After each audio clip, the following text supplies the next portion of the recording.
Bonjour. Merci d'accorder quelques instants à la Mosca Télé. Merci de nous recevoir.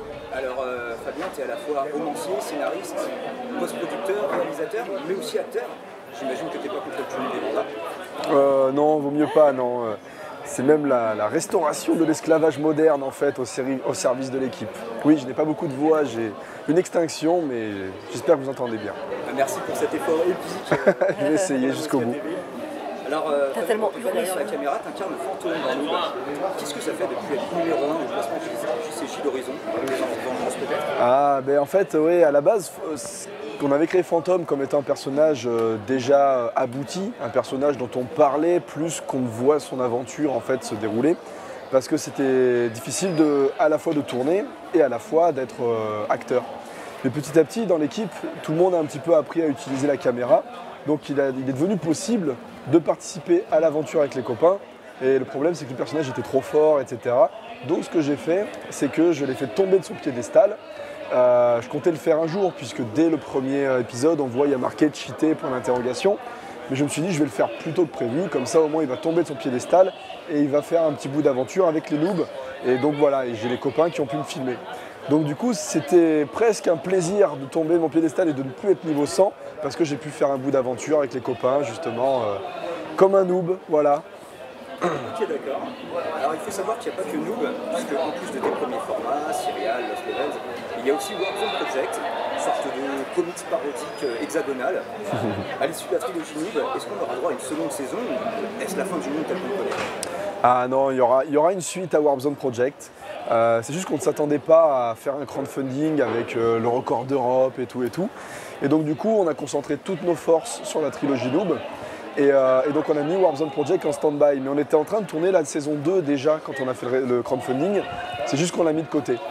Et donc voilà, en fait, il y aura une suite, mais après la trilogie, ça va devenir notre web-série régulière numéro 1 Warzone. Dans l'idéal, on va faire une saison de web-série par an et un film tous les 1 an et demi après. Une fois qu'on aura terminé la trilogie, le film serait Neo Jycia. Ok, alors j'ai remarqué d'une manière générale qu'Alexandre Astier et son plan faisaient l'unanimité chez les créateurs de web-séries. Est-ce que tu penses que d'une certaine manière, leurs travaux ont préfiguré les codes de la web-série? Oui, le format court, c'est... D'ailleurs, à l'époque, quand on a commencé Noob, on disait on va arrêter le format de 20 minutes, on va essayer de faire un format à la Kaamelott. Donc déjà, le fait de dire ça, c'était déjà une influence. Mais ouais, c'était l'idéal, parce que quand on est amateur, quand on est une bande de copains, qu'on est bénévole, qu'on n'a pas forcément des créneaux très longs pour tourner, c'est quand même mieux de faire des séances des épisodes de entre 3 et 10 minutes, parce que du coup, on peut les sortir assez rapidement. Alors que quand on faisait un épisode de 20 minutes, on se retrouvait malheureusement à devoir être sans contenu pendant 2 mois, 3 mois. Donc là, du coup, le format court, ça nous a vachement influencé. Et je pense qu'en France, c'est ce qui a abouti à la web-série, puisque même Nerds, qui est le premier format dans ce style-là qu'on connaît dans le monde geek, déjà eux-mêmes avaient prévu de faire un format à la Kaamelott, à la Un gars, une fille, etc. Pour No Life. Donc ouais, clairement, Alexandre Astier a influencé jusqu'au monde des web-séries avec les shortcoms. D'accord. Alors on voit de plus en plus de youtubeurs passer de l'écran d'ordinateur à l'écran de télévision. Fabien, quel est ton point de vue sur le petit écran et plus généralement sur l'avenir des médias? Attends. Non, c'est pas ça, c'est que Oui, alors en fait, au niveau des petits écrans, je dirais qu'il y a deux habitudes en fait. C'est-à-dire que de temps en temps, on allume la télé et on se laisse porter par le programme. Donc je pense que c'est plus un média passif, la télévision. On va allumer la télé quand on va regarder, on va se dire voilà, j'ai rien envie de faire ce soir, ou alors ils vont passer un film, il y a un match de foot, je sais pas, enfin il y a du sport. On va se caler devant sa télé, on va se laisser porter. Sur Internet, on va dire bon, je suis sur Internet, mais il n'y a rien qui se passe si on clique sur rien. Donc là, on va faire un choix. Donc c'est plus un média de flux, un média de choix en fait sur Internet. Où là, déjà, ça va être le spectateur qui choisit à la carte ce qu'il veut. Et il y a énormément de gratuité déjà sur Internet.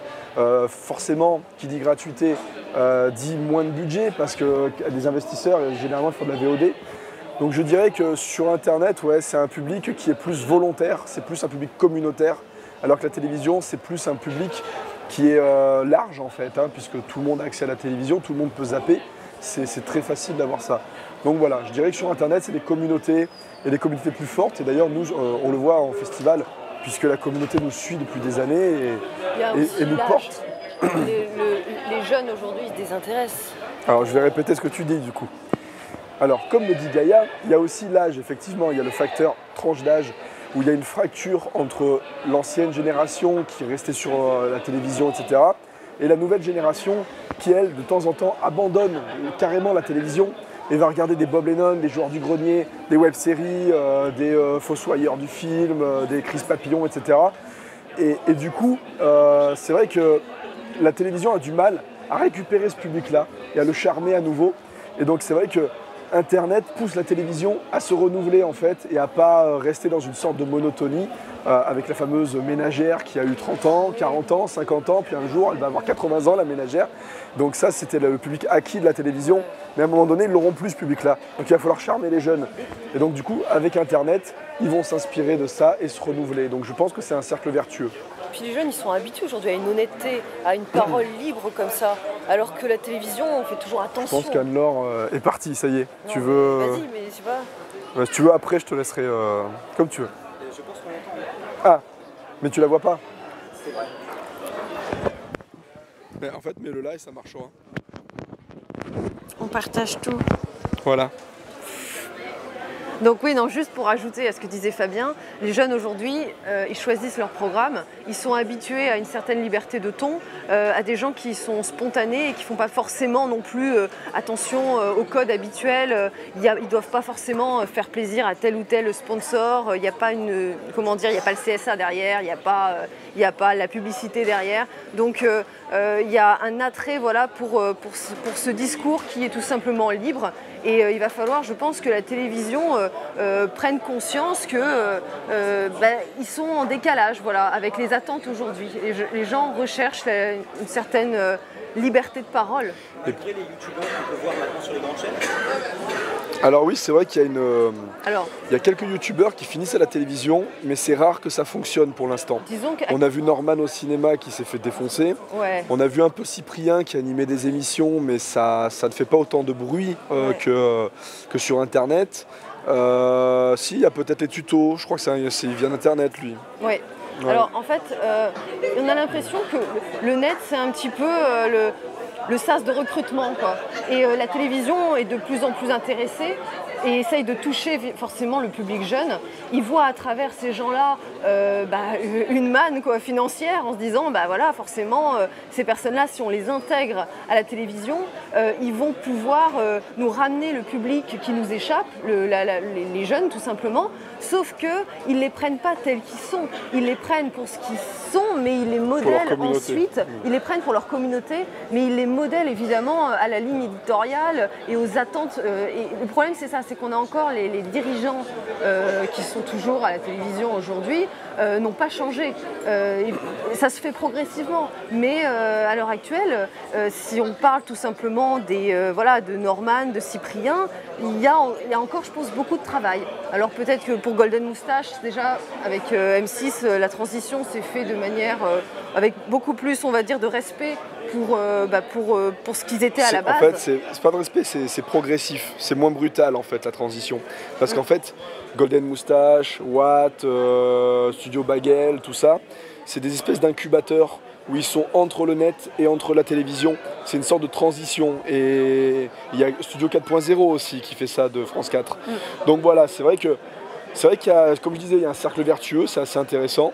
Et nous, pour de la fiction, c'est vrai que sur Internet, on a cette liberté qu'on n'a pas forcément à la télévision. C'est-à-dire qu'une web-série sur les MMORPG, à la télévision, ça ne serait jamais passé. Alors que là, du coup, on a pu le faire. Et on a vu que ça a marché quand même, dans une moindre mesure, mais ça a marché. Et voilà, donc c'est vrai que Internet apporte une authenticité et une liberté, une spontanéité. La télévision est encore un peu trop formatée, mais les deux commencent à communiquer et ça devrait fonctionner, je pense, dans les années à venir. D'accord. On parlait de la durée des programmes sur Internet. On remarque justement que les formats qui fonctionnent le mieux sur Internet sont très courts, en 25 minutes. Alors nous, fait le choix inverse, puisque d'un pilote de 3 minutes 36, on arrive à un film d'un petit peu plus d'une heure et demie. Le raccourcissement de la durée des programmes, ce n'est pas une fatalité. Alors, je pense que quand on fait un contenu qui se veut, on va dire, mainstream, un contenu, on essaie, public. ouais, tout public, comme Norman, Cyprien, etc. Si demain Norman et Cyprien sortaient un film sur internet, je pense pas qu'ils aient autant de vues que sur un sketch qui fait 5 minutes. Parce que les gens ils sont impatients, ils zappent en fait. Ouais, en fait sur internet on s'est rendu compte que les gars souvent regardaient le contenu quand ils ont besoin, comment dire, ils sont au boulot, ils ont une pause, bon, ils arrivent, ils regardent un petit sketch, ils rigolent un bon coup et puis ils passent à autre chose. Sur internet, les conditions ne sont pas aussi idéales que quand on est devant sa télévision. Donc si jamais on arrive comme ça et qu'on se dit je vais regarder un film de noob qui dure 1h46, il faut quand même déjà un peu être fan parce ça que dissuade, enfin les personnes. Ouais. Donc du coup nous on a fait ce choix là parce que c'était la communauté qui avait financé cette trilogie et c'est un cadeau qu'on leur fait. Mais on a conscience que c'est pas avec ça qu'on va faire un buzz incroyable dans le sens où le nouveau public il va arriver, il va se dire c'est quoi noob? Oula, il faut que je me frappe 5 saisons, c'est-à-dire 13 heures de programme avant d'arriver au film. Ensuite je vais me manger 1h46 x 3. Donc c'est vrai que c'est pas optimal. Je suis d'accord avec le fait que c'est mieux d'avoir un programme court, mais nous on est rentré dans une logique communautaire avec justement une sorte de pacte entre notre communauté et nous, et on essaye d'aller au bout de l'aventure avec eux. Mais si jamais après on n'abandonnera pas la web-série, on reprendra les formats courts, parce que aussi l'intérêt c'est de faire vivre la licence et de ne pas demander aux gens d'attendre 1 an pour se farcir 1h46 d'un contenu qui n'est même pas professionnel. On a conscience de cette lacune-là. Mais nous, on est avant tout des raconteurs d'histoire. Donc on fait que mentir aux gens. Le mec, enfin voilà, quoi de mieux que la web-série pour pouvoir porter une histoire, développer des personnages. Voilà, le format, nous, se prête à la web-série. Après, moi, en tant qu'auteur, je suis ravi par contre d'avoir fait une trilogie, enfin de commencer à la faire. Parce que c'est vrai qu'avoir le luxe de se dire j'ai 3 longs métrages, déjà je m'expérimente parce que j'ai jamais fait, et j'ai 3 longs métrages pour raconter mon histoire avec un budget qui était par film, il est 7 fois supérieur à celui d'une web série qu'on avait jusqu'avant. Donc c'est vrai que c'est un luxe, oui, je me concentre sur ma voix, mais mon langage est un petit peu... Donc voilà, ouais, c'est quelque chose qui est vraiment agréable en tant qu'auteur, et ça me fait plaisir de la faire. Et bon, on verra après où ça nous mène, mais en tout cas, c'est avec grande fierté qu'on va aller au bout de cette trilogie. Ok, alors dernière question, Fabien, on aimerait avoir ton point de vue de réalisateur justement, sur une question épineuse. Pourquoi dans les films américains, les bouches d'égout fument tout le temps, alors qu'en France elles ne font rien? Parce qu'en France on est toujours un peu has-been en fait. Hein. Toi tu sais pourquoi? Mais oui, on est allé à New York avec Fabien et on a vu ce qu'ils jettent dans les caniveaux, les Américains. Ils jettent tout, il y a des odeurs absolument parce qu'à New York, en fait, le moindre petit soda, elle est comme ça, la bouteille. Les cafés, ils sont comme ça, c'est impossible. Donc les poubelles, ils les jettent, en fait, mais c'est à moitié plein. Les gens, ils jettent tout dans les égouts. Donc en fait, c'est un mélange, je pense, de coca, de toutes les boissons possibles, dégueu, et de tous les hamburgers et hot dogs. Et tout ça, ça fume. Et c'est ça la fume. Non, en fait, moi, j'ai la vraie explication. Parce qu'en fait, en vrai, il y a les tortues. Les tortues ninja elles font des pizzas. Elles font cuire des pizzas dans les égouts. Je le connais par cœur. Et voilà. Bon, on aura enfin l'explication, en tout cas, ça nous aura pris 2 jours, mais on te remercie. On vous remercie tous, et puis à très bientôt de toute façon sur la Mosca TV qui va rediffuser Noob et Warzone Project. Eh ben, à bientôt sur Mosca TV, à très bientôt.